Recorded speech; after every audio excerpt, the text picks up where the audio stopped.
All right, folks, let's get into this next learning goal. So this is, I think, a particularly interesting one.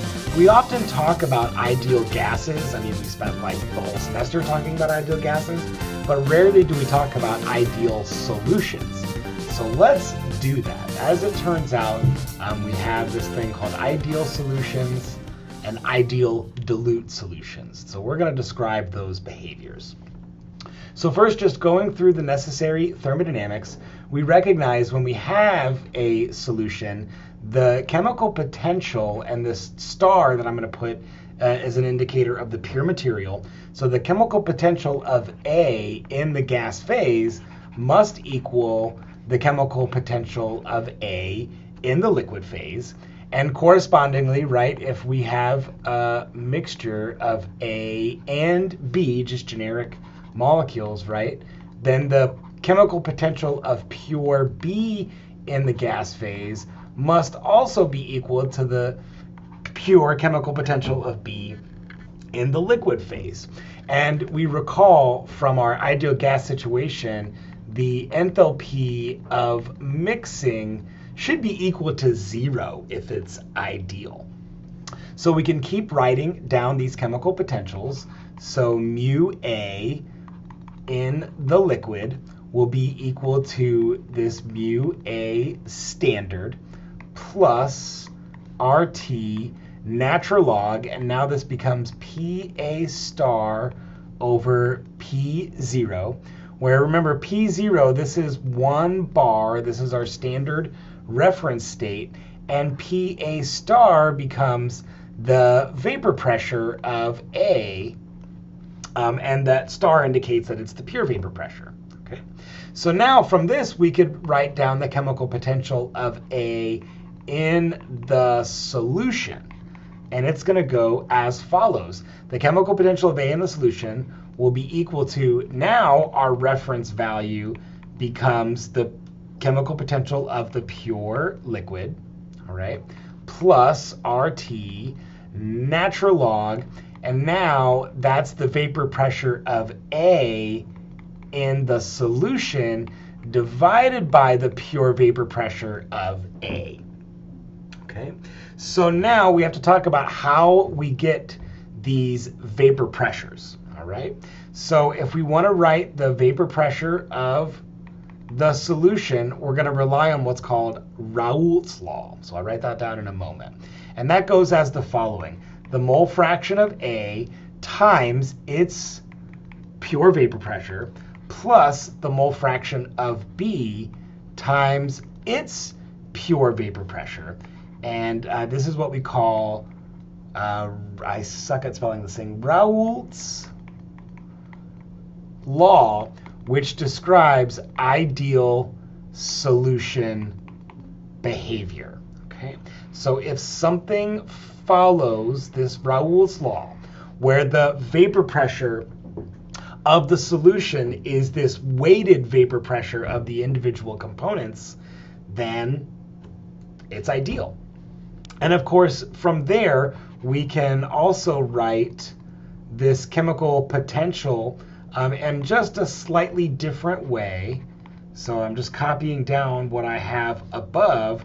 But now, instead of writing natural log of the ratio of the pressures, we can recognize that that's just the mole fraction.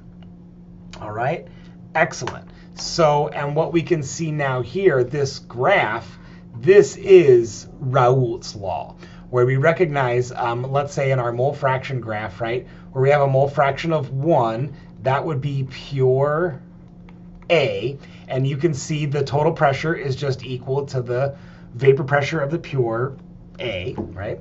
If we've got a mole fraction of 0, right, that's pure B, and you can see the total pressure then is just the pressure of pure B. And now as we start mixing A and B, the total pressure right here is given to us by Raoult's law, assuming that it's an ideal solution. Okay, so let's look at some realistic examples. So here's two different examples: benzene and methylbenzene, and carbon disulfide and acetone.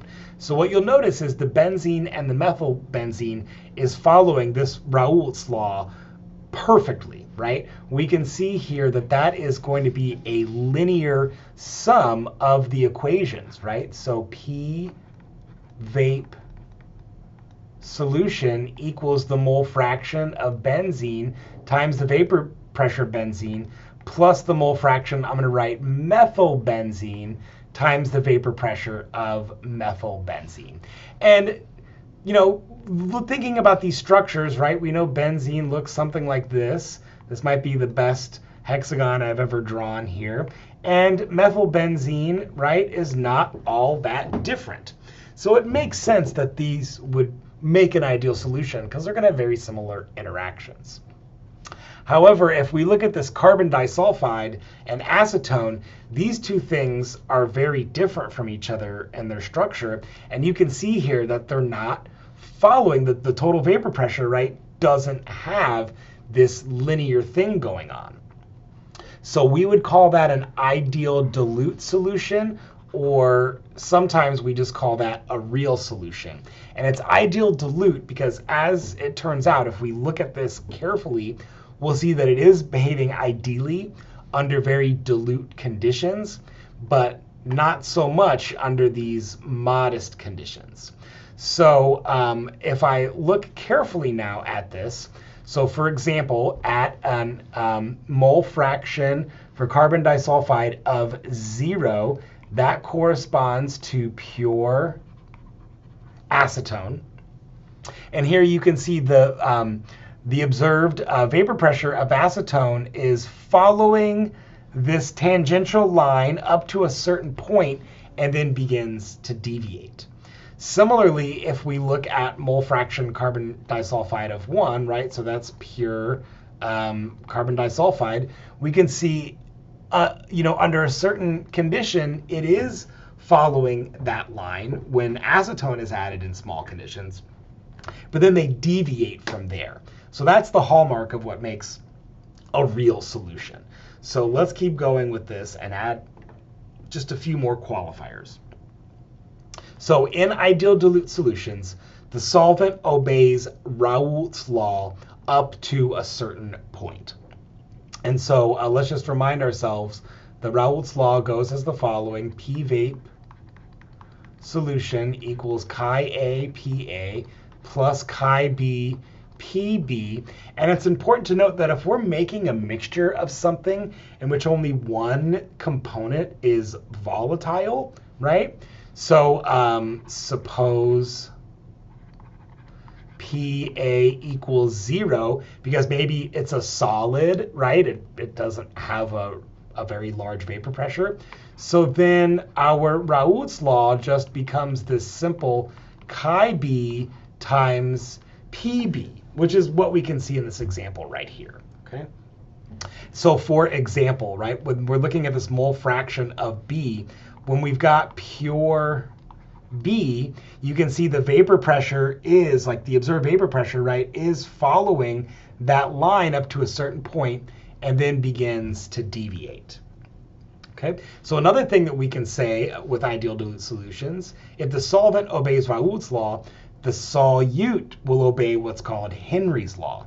And that goes as the following. So the observed vapor pressure for B, pure B, will be equal to chi B times KB, and that's just our Henry's law solubility coefficient, which describes gas and liquid solubility. Henry's law solubility coefficient.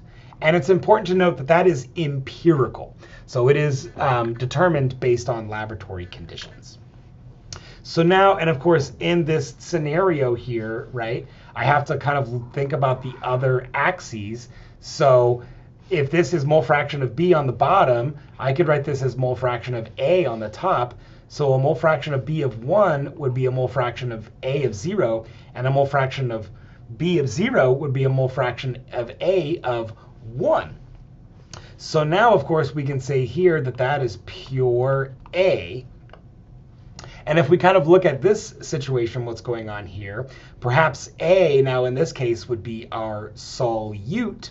And you can see under sparingly small additions of that, it's following Henry's law up to a certain point and then deviates. Okay. So let's look at another realistic example here of acetone and chloroform. And this spells the story really well here because in this situation, both acetone or chloroform could be solvent or solute depending on their concentrations, right? They're both volatile liquids. So under conditions of dilute acetone, right? So here that would be, so chloroform mole fraction of 0 would be, pure acetone. Mole fraction chloroform of 1.0 would be pure chloroform. So now if we look at that scenario, right, we're at pure chloroform, we can see it is with sparingly small additions of acetone. It's following that Raoult's law line up to a certain point. Conversely, if we think the other way around, where I have pure acetone, now under sparingly small additions of chloroform, it's following Raoult's law. Spectacular. Now, of course, on the opposite hand, in this scenario where acetone is now following my solute behavior, right, where acetone would be the solute under very small additions of acetone, we can see that it's matching the Henry's law line, right? If we drop down there now, we can see, that was for chloroform. Yes, so sorry, I was backwards. So pure acetone, so that means like about at to this limit, that would be sparingly small additions of chloroform, and it follows the Henry's law line. Now if we go over to here to pure chloroform, sparingly small additions of acetone are also following its Henry's law line. Okay, so one last slide. I know this is a pretty long learning goal here. So kind of in summary, right, ideal versus real solutions. So we have to consider that the following, that the delta H of mix will be 0 for ideal, and delta H of mix will be non-zero for a real solution. Another thing that we can conclude, delta V of mix for an ideal solution will be 0. However, delta V of mix will not be 0 for a real solution. So an example of this is the following. So let's suppose I have like 100 milliliters of A, and I mix it with 100 milliliters of B, right? So if this makes an ideal solution, then we should get 200 milliliters, right? So that would be ideal. However, if I had 100 milliliters of A and 100 milliliters of B, and I don't get 200 milliliters, that's going to correspond to this non-zero delta V of mix, all right? And then lastly, with respect to delta H, if we think about all of the available intermolecular forces, right? We've got interactions describing A and A. We've got interactions describing B and B. And we also have interactions describing A and B. So these interactions could be hydrogen bonding, London dispersion, whatever type of intermolecular forces are present, okay? So if the interactions describing an AA, so I'm going to write like average AA interaction, if those are approximately equal to the AB interactions or even the BB interactions, then this is ideal. However, if the